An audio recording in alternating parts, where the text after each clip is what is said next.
going on? Welcome back to my channel. In this week's video, I'm going to be sharing with you how I make kombucha, which is a slightly fermented, carbonated tea drink that's very health beneficial. I have a friend, his name is Brian. He has a channel called Back to Basics. This is the video that showed me how I should make kombucha. I have been making kombucha for a few years now. Although I have not been making it the last couple years, I am going to start again because part of my tiny house journey was to be more self-sustainable. So instead of buying these from the store, which can be anywhere from $2.50 to $6 a bottle, it gets expensive. We're gonna make it a lot cheaper today, and we're gonna make anywhere from 8 to 10 bottles of these. We are going to start with the Scoby. I purchased the Scoby on Amazon. Basically, what a Scoby is a SCOBY, which stands for Symbiotic Culture of Bacteria and Yeast. This little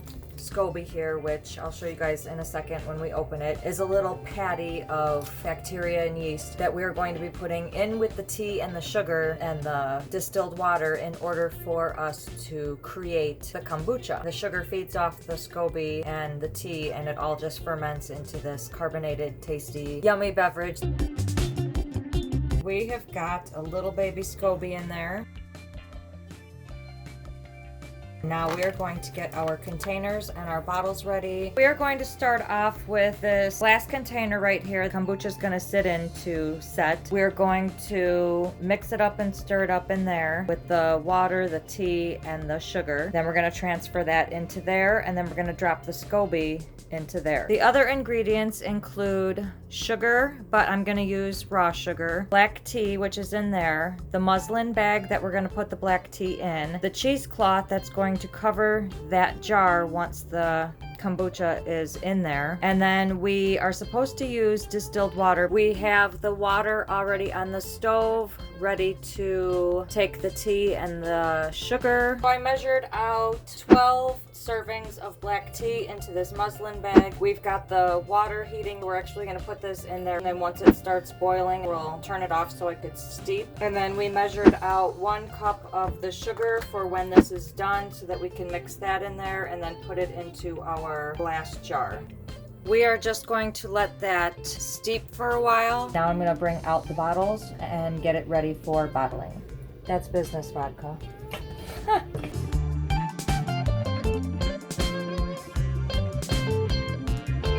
This is what a kombucha bottle looks like originally. That is where I got all of these bottles from. Another money saver. You don't have to go out and buy all of these bottles. This is the perfect kombucha bottle. Once the liquid is out of here, you can put these in the sink and soak them in hot water, and the labels will come off, and then you have yourself regular kombucha bottles that you can take with you. These are washable, reusable, and no waste, so you're constantly using them. I don't know how many of these they're gonna fill. I haven't made this in about 2 or 3 years, and this will help us gauge how much to make of this in the future.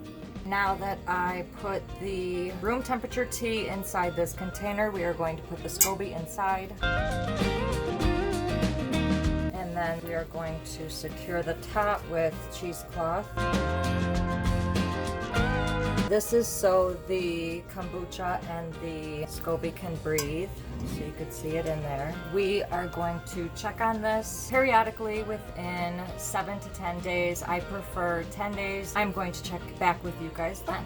It has been 12 days since I have checked the kombucha. It is 7 to 10 days that you're supposed to let it ferment, but me personally, I prefer the fizziest of kombuchas. GT's is one of the biggest, fizziest kombuchas that I know of, so I kind of try to get it to be like GT's. We are going to check the kombucha right now. We're going to taste test it to see if it has a little bit of fizz. Because it's been in there for 12 days, we're probably going to bottle it today, and then we're going to leave the bottles on the counter for another 7 days so that it can build up some more fizz. First, I'm going to wash my hands, but you're not going to use soap. We don't want to use soap, so we're just going to make sure that our hands are clean when we handle the Scoby. We're going to take this top off. Another Scoby has formed on top of the liquid. There you have the new Scoby.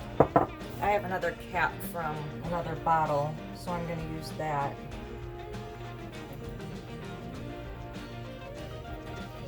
Ooh, that's good. It's not as fizzy as I want it to be, but it's definitely starting. I could do one of two things. I think what I'm gonna do is bottle it right now and hope that that saves up some more carbonation. It's actually not bad at all. So this is going to make me a drink. We're going to put them in these bottles. And then we're gonna save our Scoby for another batch. Each Scoby makes another baby Scoby, and all of these Scobies can be kept in a Scoby Hotel where you can either give them to your friends, or you could start a business and start selling them, or you can use them batch after batch after batch. They last about 4 or 5 batches each, so it's a lot of nutrition and a lot of nutrients that you're going to be getting from that one little Scobies. And because they multiply, you have an endless amount of Scobies.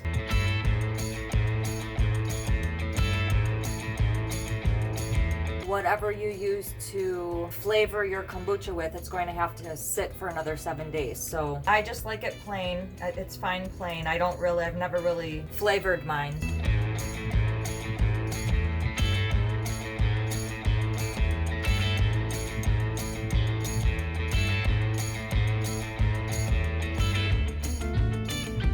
Just like in apple cider vinegar where there's the mother at the bottom, this is similar to kombucha where there's a mother at the bottom. So each bottle that you buy, you can also take that little bit of mother and form your own Scoby and make your own batch.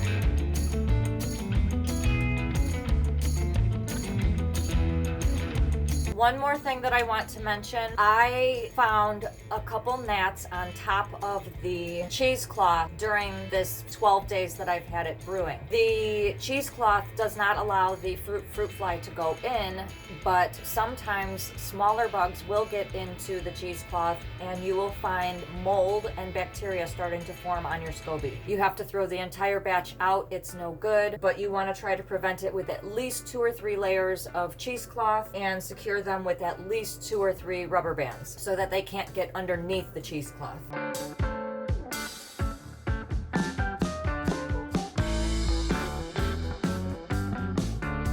You want to keep your Scobies, the ones that you're going to save, you want to keep them hydrated. So usually you're going to want to save some liquid. However, where I purchased this, it has some liquid in it and I saved that, so we're going to pour that into the container and use that as the hydrating liquid for the Scoby. Basically it looks just like the liquid, and that's where our Scoby was living before. We are going to put both of these Scobies in there. Again, it's just like a hydrating bath for them to stay in. I attached this up here because it actually fits really well underneath this spot. It's on the counter, so it's not going to fall off. It has been about 10 days since we have tasted or tested any of the kombuchas. First, before we do the taste test, a couple things to observe. Remember the Scoby? It used to be a small little patty, which is still at the bottom, has now formed a bigger Scoby on top in the Scoby Hotel. This one I only filled halfway, and as you guys can see, there is another Scoby forming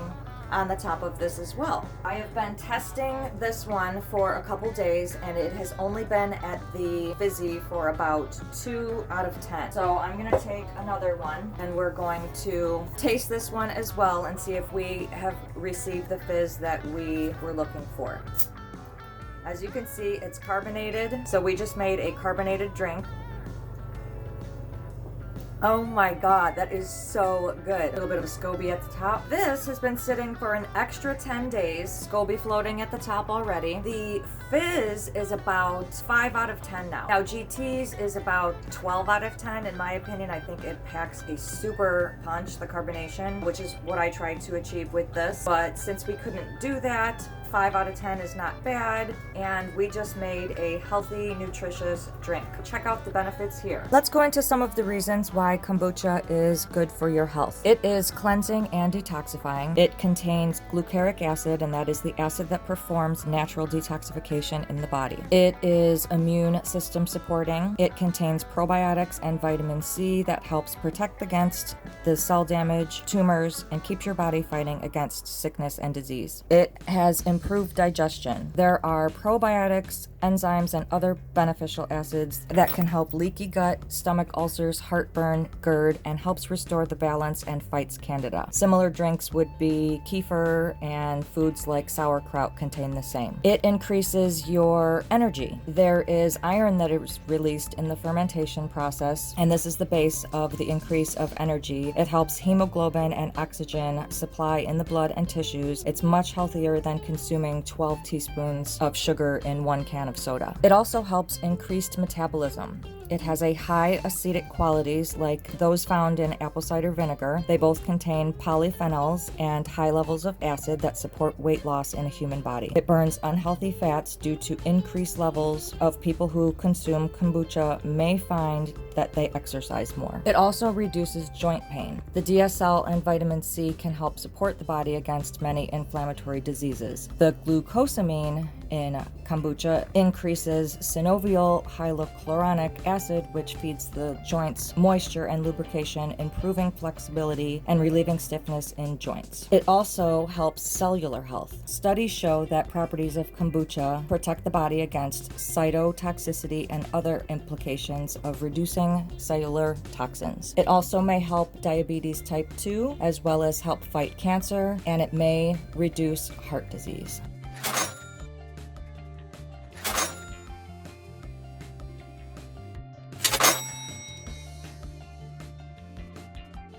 I hope this video was beneficial. I hope you guys liked it. If you did, please give it a big thumbs up, and don't forget to hit that subscribe button below and click the notifications bell if you want to receive a notification every time I post a new video, which is every Sunday. See you guys in the next video.